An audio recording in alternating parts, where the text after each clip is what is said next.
Hola, ¿qué tal? Muy buenos días. Mi nombre es Daniel Mejía, analista de mercados financieros para Tecmil. El día de hoy les doy la más cordial bienvenida a esta serie de videoanálisis, análisis semanales que tienen por el objetivo tener un resumen de los datos importantes a nivel mercado, a nivel macroeconómico, a nivel fundamental en diferentes activos y la forma en que se vinculan los impactos que este tipo de noticias y datos importantes se tienen en los precios.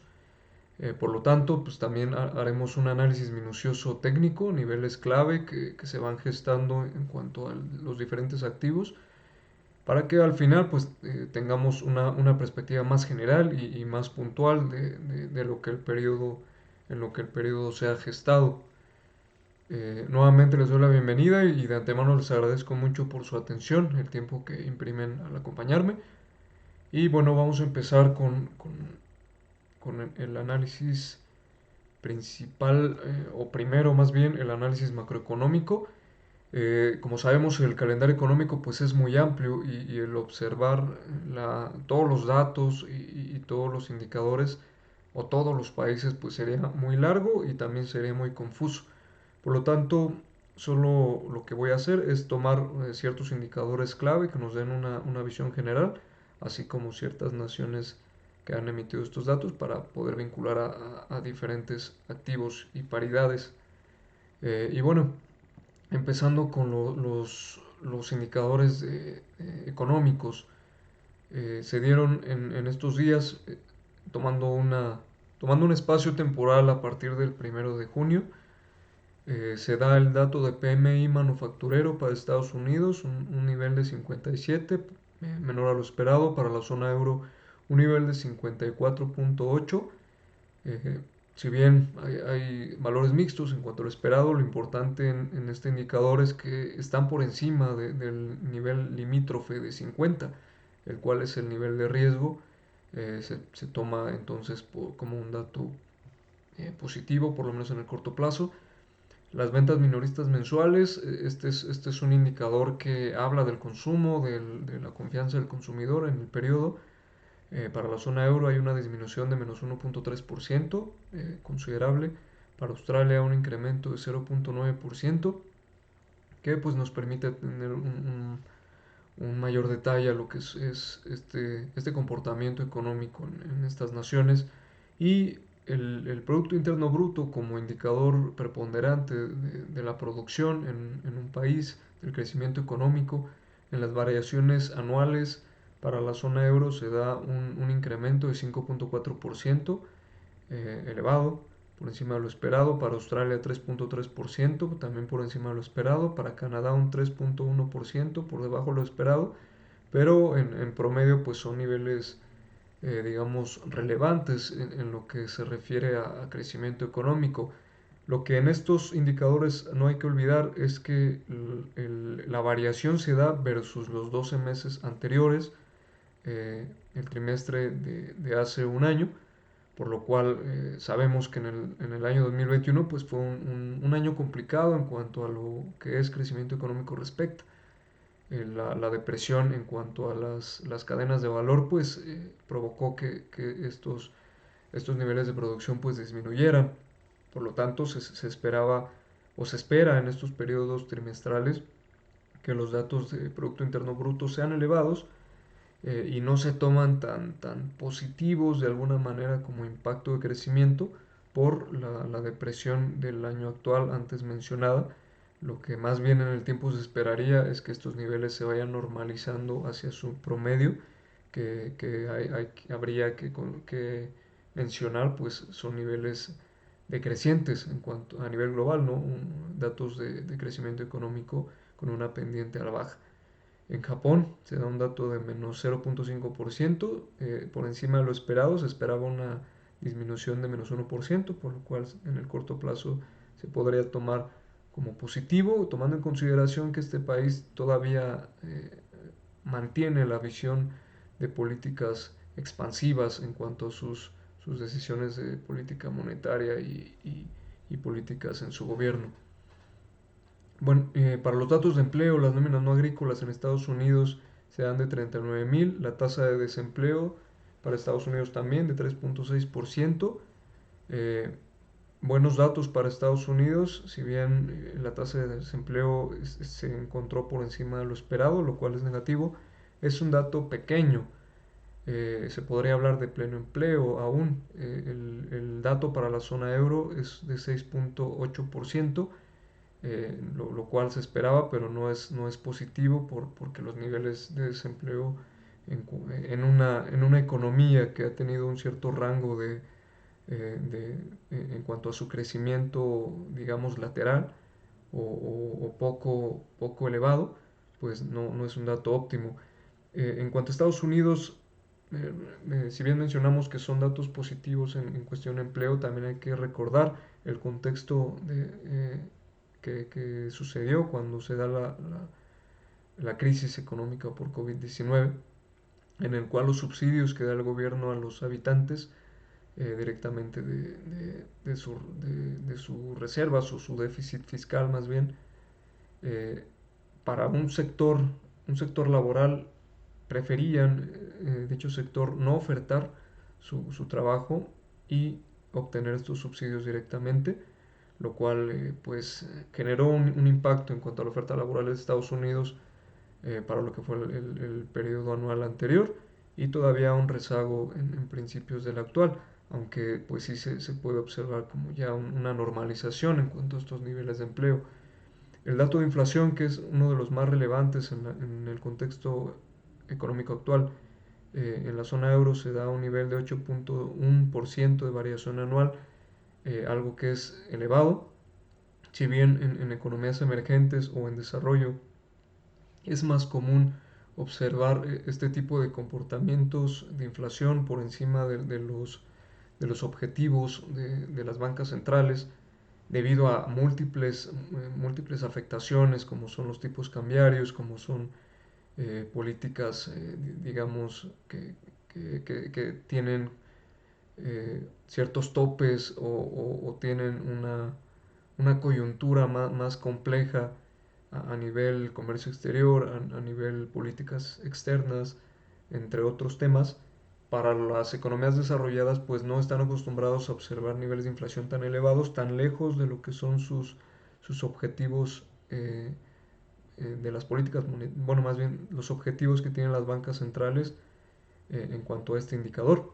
Por lo tanto, la presión principalmente a las bancas centrales de economías desarrolladas pues es más elevada en cuanto a que vengan estos incrementos en las tasas de referencia, estas políticas restrictivas que busquen frenar y en algún momento pues disminuir estos niveles de precios que se han tornado muy elevados. Eh, en, digamos, en meses anteriores, incluso cuando inició el problema por COVID-19, las instituciones de prestigio mencionaban a los niveles altos de inflación como niveles que iban a regresar a sus promedios bajos, digamos que no iban a presionar a la alza en el tiempo, cosa que no sucedió, e incluso instituciones como el Banco Mundial ya ha cambiado este tipo de perspectivas. En la semana disminuyó sus perspectivas de crecimiento. En enero fueron del 4.1%, para abril las disminuyen a 3.2% y en esta semana hay un recorte también de perspectiva de crecimiento económico global a 2.9%. ¿Esto por qué? Pues principalmente por la problemática de inflación y por la visualización de estas políticas restrictivas necesarias por parte de las bancas centrales, algo que en sí mismo pues son presiones económicas en todos los países que empiecen a tomar estas medidas. Eh, por otro lado, pues mencionan un riesgo de esta inflación que va vinculado a otro tipo de riesgos como lo es el encarecimiento de la deuda para empresas y naciones que tengan sus contratos a tasas variables, y en sí la visión pues o las perspectivas en sí mismas pues han cambiado drásticamente a lo que se venía, a los argumentos que se venían dando de instituciones globales de alto prestigio.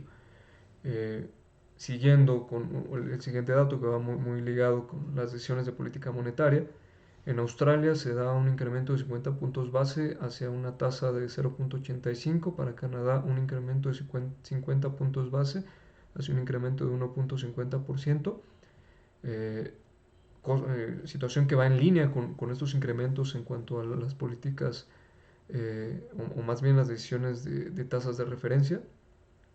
Y en la zona euro, precisamente el día de hoy, se toma la decisión de no cambiar la tasa de referencia, se queda sin variación en el 0%, pero lo que sí cambia es el argumento que mencionábamos en cuanto a la visión. Se decide que a partir de principios de julio se terminaría esta compra de bonos, este freno en la hoja de balance que va o genera un cambio completo en cuanto a la visión que se venía ejecutando.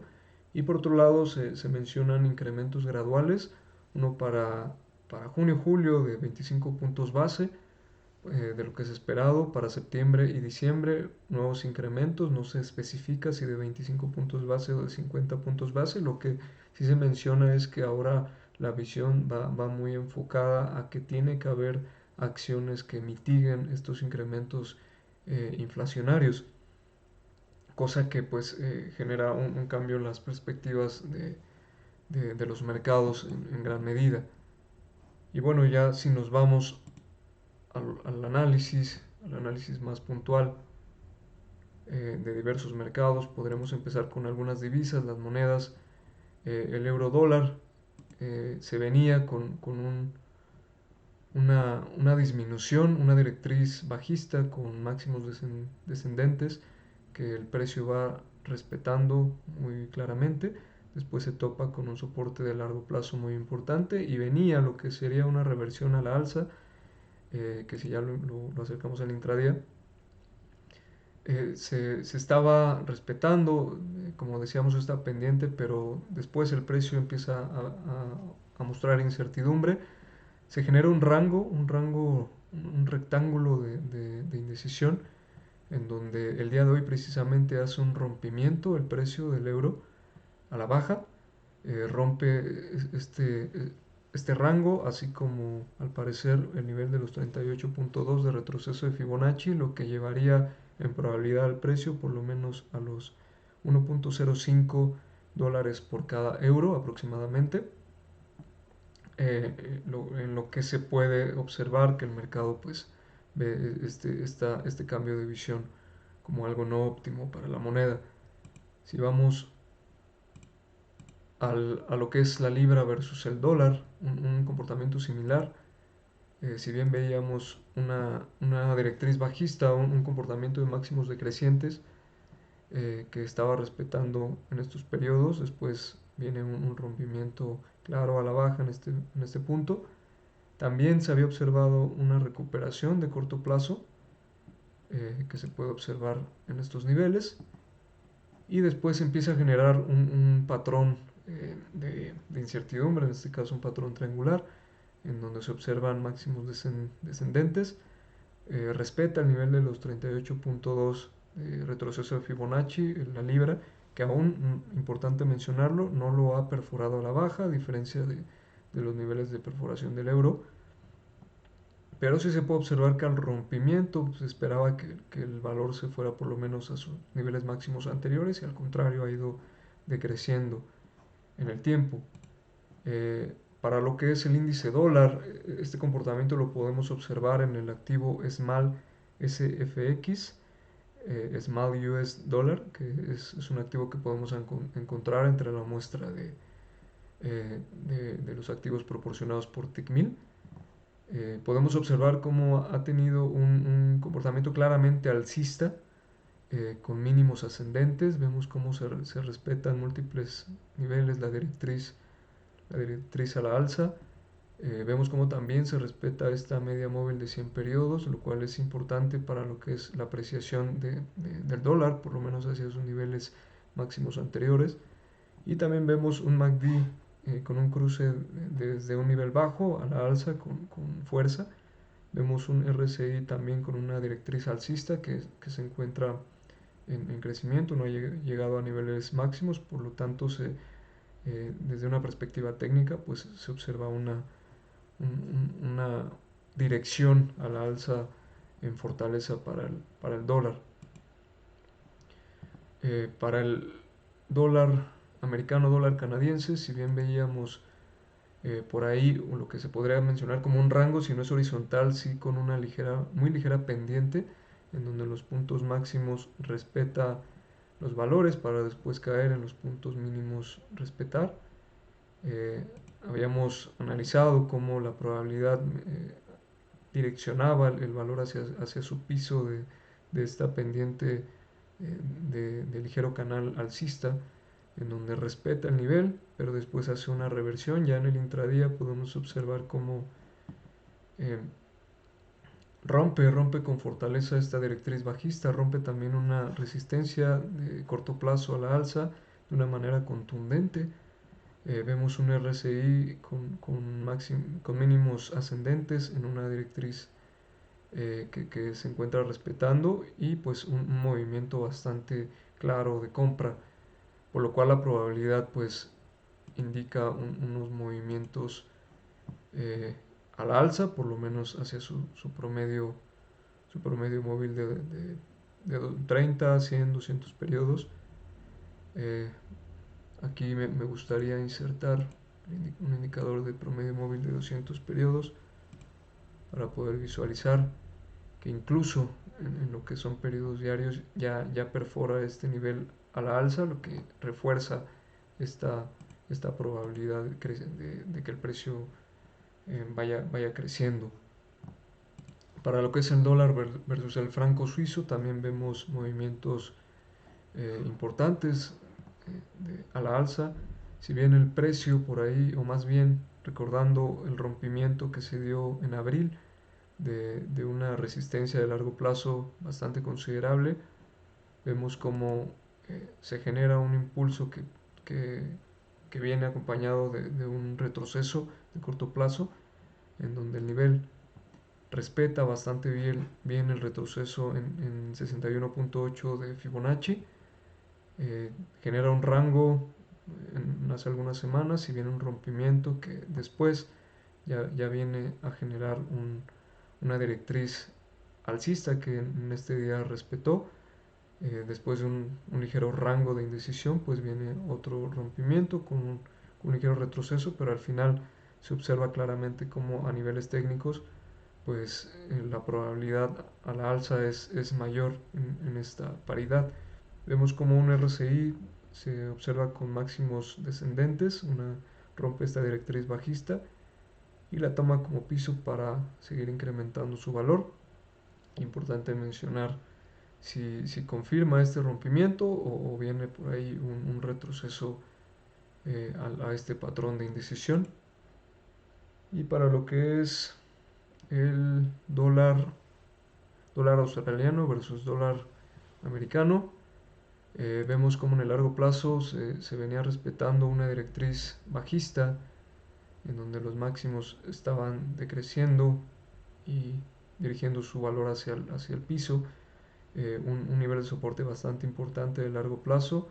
Parecía el dólar australiano ganaba valor, por lo menos hacia su directriz de mediano plazo, pero la realidad es que esta directriz de corto plazo que estaba respetando considerablemente, pues es rota o es perforada a la baja, generando un nuevo comportamiento decreciente que hasta el momento pues no se le ve algún freno considerable.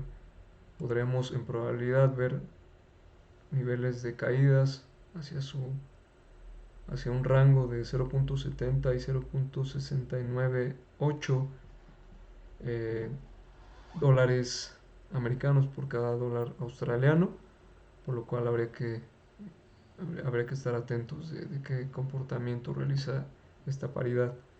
Y bueno, si seguimos con lo que serían los energéticos, el Brent y el WTI, la referencia de Texas, eh, vemos como en el largo plazo pues hay una clara tendencia a la alza, que respetando los niveles de media móvil de 200 periodos Habíamos mencionado por ahí un rango de indecisión o un patrón de descanso triangular que es, que es perforado a la alza en los periodos de mayo y que a partir de ahí pues ha venido realizando un incremento. Vemos como ahora ya respeta lo que sería su directriz alcista. Eh, si bien vemos por ahí también un nivel anterior importante que aún no llega, pues sí es relevante este comportamiento. Se podría por ahí incluso visualizar un canal de tendencia paralelo que podemos aquí visualizar, con lo cual pues todavía no se observan niveles de reversión importantes en el corto plazo a niveles por lo menos técnicos. WTI pasa algo similar, vemos una tendencia claramente alcista de largo plazo, un patrón de indecisión que genera una directriz alcista en el corto plazo que ha ido respetando. En esta paridad pues no se observa claramente un canal de tendencia, pero sí podemos ver lo que es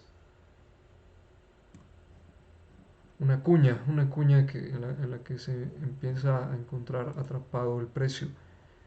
Eh, Haciendo un paréntesis en los energéticos, pues este tema, como habías mencionado, del conflicto bélico entre Rusia y Ucrania, pues sí ha afectado por los shocks de oferta que se van generando, pero pues por ahí si la situación empieza a verse menos, menos drástica o con argumentos en donde se pueda observar alguna reversión en cuanto a este conflicto, pues también ayudaría en gran medida al petróleo porque mientras siga en niveles altos, 121 en el WTI, dólares 124 en el Brent, pues serían presiones inflacionarias que a nivel global pues son complicadas.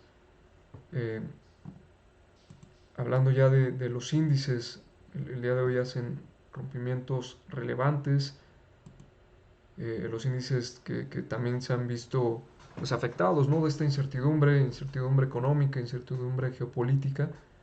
Vemos cómo han disminuido sus valores a partir o desde sus puntos más altos en lo que va del año.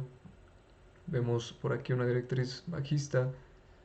Vemos cómo a pesar de haber hecho por aquí un piso de corto plazo, en probabilidad tendría que haber llevado el precio a los 4.390 aproximadamente, pues ya en el corto plazo se respeta esta directriz de una forma contundente. Estaba también generando un rango de indecisión, pero el día de hoy pues rompe el índice a la baja estos niveles, lo que lo lleva por lo menos en probabilidad a tener un descenso a los 3.957 puntos aproximadamente y pues lo que implica la disminución en los mercados para las carteras. El Eurostoxx eh, con un comportamiento similar. Aquí podemos ver esta directriz bajista que es respetada y que en el corto plazo pues había roto. Después de haber roto pues esperaba que se llevara esta resistencia para ir hacia sus niveles máximos. La realidad es que no pudo. Genera este patrón de reversión que el día de hoy también, entre el día de hoy y el día de ayer, es roto a la baja y disminuye el valor en probabilidad a un nivel cercano de los 3.652 puntos, incluso rompiendo esta directriz de corto plazo que se había formado.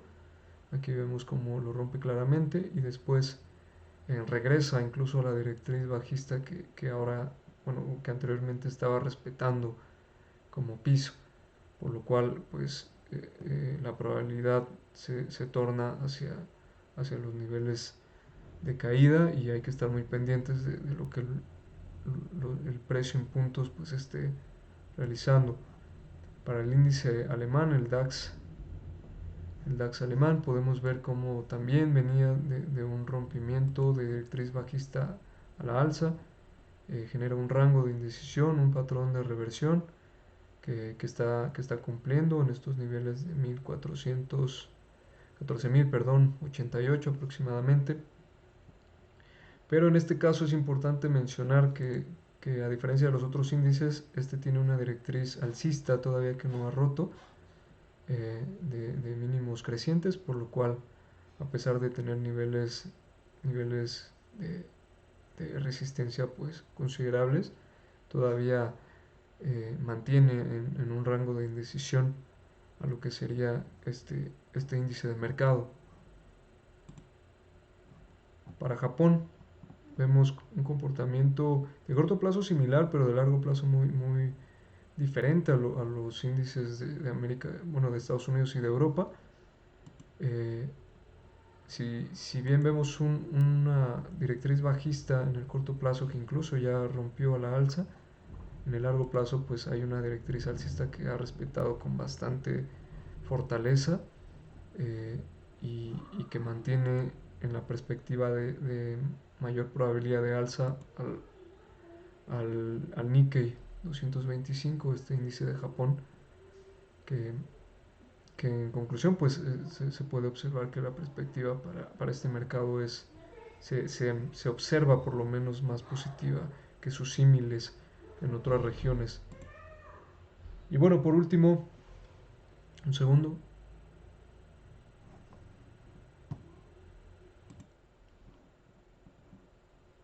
Por último, damos un vistazo a lo que es el oro y la plata.